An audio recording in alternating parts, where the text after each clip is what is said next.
পৃথিবীতে বাবাই মনে হয় একমাত্র ব্যক্তি যে কিনা সন্তানের কোনো আবদারি কখনোই ফেলতে পারে না। এই কথা হঠাৎ করে আমি কেন বলছি জানেন? অবশ্যই কিন্তু ফুল ভিডিওটি দেখতে হবে। আর আজকে আমার বাবা এত মজা করে সিঙ্গারা বানিয়েছিল, মানে কি বলবো, অনেক বেশি মজা হয়েছিল সিঙ্গারাগুলো। আসসালামু আলাইকুম and hello everyone, welcome back to my channel Sharmin Shimu's blog and this is me Sharmin Sultana Shimu. আজকে আমি আপনাদের সাথে খুব একটি ইন্টারেস্টিং ভিডিও শেয়ার করব। আশা করছি সবার কাছে অনেক বেশি ভালো লাগবে। তাহলে আর দেরি কেন, একটি লাইক দিয়ে ভিডিওটি দেখা শুরু করে দিন। এখানে হচ্ছে ময়দার মধ্যে দিয়ে দিল একটা ডিম, এরপর এটার মধ্যে লবণ, দেন এটার মধ্যে অ্যাড করা হবে তেল আর একটু পানি অ্যাড করে নিচ্ছিল। ওই দিন ওয়েদারটা এত বেশি সুন্দর ছিল, তাই বাবাকে বলেছিলাম যে বাবা আমাদেরকে কিছু বানিয়ে খাওয়াতে। তো বাবা তো আমাদের কথা শুনে একদম কাছে লেগে পড়েছে। আসলে বাবারা এরকমই হয়, তাই না? সন্তান যদি কোনো আবদার করে, সে আবদার তো কখনোই ফেলতে পারে না। দুপুরে খাওয়া দাওয়া কমপ্লিট করে দেন হচ্ছে বাবা কাজে লেগে পড়েছিল, আর হচ্ছে কাউকে হেল্প করতে দিচ্ছিল না, নিজে নিজে আজকে রান্না করেছিল সবকিছু। বাবাকে হঠাৎ করে আমরা সবাই বলতেছিলাম যে বাবা কিছু একটা বানিয়ে খাওয়া। তো বাবা বলতেছিল যে কি খাবার সেটা বলো। আমরা সবাই মিলে বলেছিলাম যে বাবা আমরা সিঙ্গারা খাবো। তো বাবা হচ্ছে সিঙ্গারা বানাচ্ছিল আমাদের জন্য। এখানে বড় একটা কড়াই বসিয়ে দিয়েছিল, দেন এটার মধ্যে দিয়ে দিয়েছিল 1 কাপ পরিমাণ পেঁয়াজ কুচি আর 1 কাপ পরিমাণ হচ্ছে মুরগির মাংস।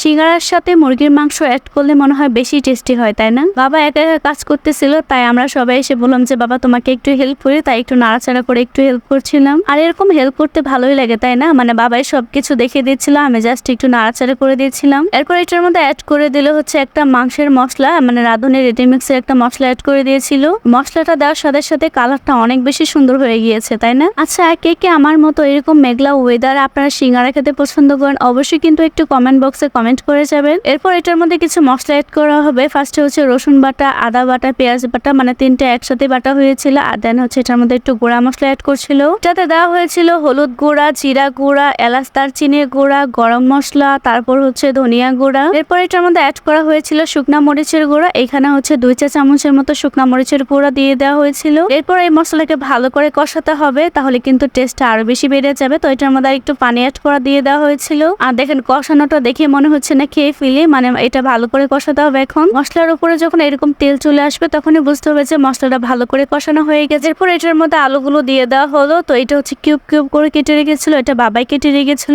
বাবাই সুন্দর করে ধুয়ে রেখেছিল। নিচে যে মশলাগুলো একদম ছিল সেগুলোকে ভালো করে উঠিয়ে দেন হচ্ছে এটাকে ভালো করে নাড়াচাড়া করতে হবে, যাতে মশলাগুলো একদম আলোর গায়ে লেগে যায়, তাহলে কিন্তু সুন্দরভাবে রান্না হবে। মশলাটা কষানোর সময় অনেক সুন্দর একটা স্মেল বের হয়েছিল। আর দেখেন কালারটা কতটা সুন্দর হয়েছিল, শেষে কিন্তু কালারটা আরো বেশি সুন্দর হবে। এরপর ভালোগুলো আলুগুলো কষিয়ে দেন হচ্ছে পানি দিয়ে দেওয়া হবে। আর দেখেন কত সুন্দর একটা কালার চলে এসেছে পানি দেওয়ার পরে। এখন হচ্ছে কিছু মশলা অ্যাড করা হবে, মানে মাত্র 2টা মশলা অ্যাড করলে হবে। এখানে হচ্ছে আমি মশলা দিয়ে দিচ্ছিলাম। বললাম তো এটা কি মশলা, দেখেই তো বুঝতে পেরেছেন এটা হচ্ছে ম্যাগি মশলা। এটা হচ্ছে সুন্দর একটা ফ্লেভার আসবে আর স্বাদ মনে হয় বেশি বেড়ে যাবে, এই জন্য এটা 2টা দিতে হবে। পানিটাকে ভালো করে শুকাতে হবে। তো অফ ক্যামেরার মধ্যে হচ্ছে পানিটাকে ভালো করে শুকাতে হবে। আর হচ্ছে চুলার আঁচটা মিডিয়াম আঁচে রান্না করা হচ্ছিল, যাতে পুড়ে না যায়। এরপর এটার মধ্যে অ্যাড করা হচ্ছিল টেস্টিং সল্ট। তো এটা দিলে একদম হচ্ছে তরকারিটা একদম ব্যালেন্সে থাকে। আর দেখেন টেস্টিং সল্ট, এটি কিন্তু লবণ না, লবণ আগে দিয়ে দেওয়া হয়েছিল।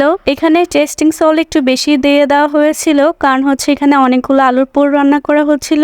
যারা যারা এখনো আমার পেজটি ভিজিট করেনি তারা অবশ্যই আমার পেজটি ভিজিট করে যাবেন। আর হচ্ছে আমার ইউটিউব চ্যানেল কিন্তু ওপেন করা হয়েছে কিছুদিন আগে। আর দেখেন কালারটা কতটা সুন্দর হয়েছে। আর সবাই কিন্তু আমার ইউটিউব চ্যানেলটাকে সাবস্ক্রাইব করে আসবেন, সেম নামে শারমিন শিমুস ব্লগ। এবারে ঝোলটাকে যখন একদম ভালো করে শুকানো হবে দেন কিন্তু আমাদের পুরোটা রেডি হয়ে যাবে। আর বাবা এখানে হচ্ছে বেলা শুরু করে দিয়েছিল।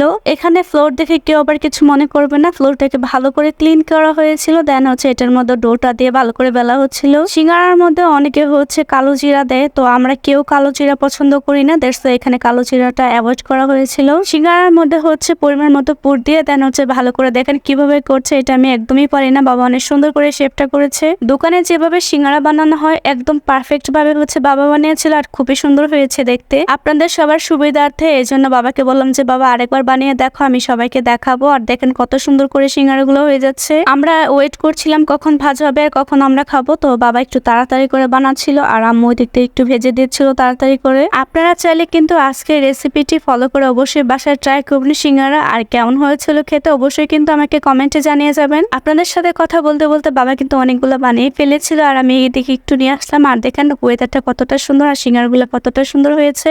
আমার আম্মু এখানে সিঙ্গারগুলো সুন্দর করে ভেজেছিল আর দেখেন কালারটা কতটা সুন্দর হয়ে আসছে। আর এখানে কিন্তু একদম ডুবো তুলে ভাজতে হবে। এখন এটাকে একদম মিডিয়াম আঁচে রান্না করতে হবে যাতে পুড়ে না যায়। আর এগুলা কিন্তু খুবই ক্রিস্পি হবে, একদম মিডিয়াম আঁচে রান্না করতে হবে। সিঙ্গারা বানানোর ক্ষেত্রে আপনাদের কাছে একটা গুরুত্বপূর্ণ টিপস শেয়ার করি। অবশ্যই কিন্তু ফুটন্ত গরম তেলে কিন্তু সিঙ্গারাগুলো ছেড়ে দিবেন না। তেলটা যখনই হচ্ছে কড়াইয়ের মধ্যে ঢেলে দেবেন, কিছুক্ষণ পর মানে 1 থেকে 2 মিনিট পরে হচ্ছে সিঙ্গারাগুলো দিয়ে দিবেন। তাহলে কিন্তু সিঙ্গারাগুলো ভেতরে অনেক সুন্দর করে ভাজা হবে আর খেতেও কিন্তু খুবই ক্রিস্পি হবে। ফার্স্টে এই সিঙ্গারাগুলো ভাজা হয়েছিল আর দেখেন কালারটা কতটা সুন্দর হয়েছে, একদম দোকানের মতো হয়েছে না? বাবাকে দিচ্ছিলাম যে বাবা তুমি রান্না করেছো, তুমি একটু টেস্ট করে দেখো কেমন হয়েছে। তো বাবা তো অনেক খুশি হয়ে গেছে। আর দেখেন কতটা সুন্দর হয়েছে সিঙ্গারাগুলো। আসলে আজকে সিঙ্গারাটি অনেক অনেক অনেক বেশি মজা হয়েছিল, সবাই খেয়ে অনেক বেশি প্রশংসা করেছিল আর বাবাও একবার খাবে। সিঙ্গারা, পুরি, সমোসা এগুলো যত গরম খাওয়া যায় ততই মনে হয় বেশি মজা লাগে। তো আমরা একদম গরম গরম খেয়েছি, আমাদের কাছে তো অনেক বেশি ভালো লেগেছে। আমার সব ভালোবাসার ভাইয়া এবং আপুরা সবাই আমার ভিডিওগুলো একটু বেশি বেশি করে শেয়ার করবেন আর লাইক কমেন্ট করে পাশে থাকবেন।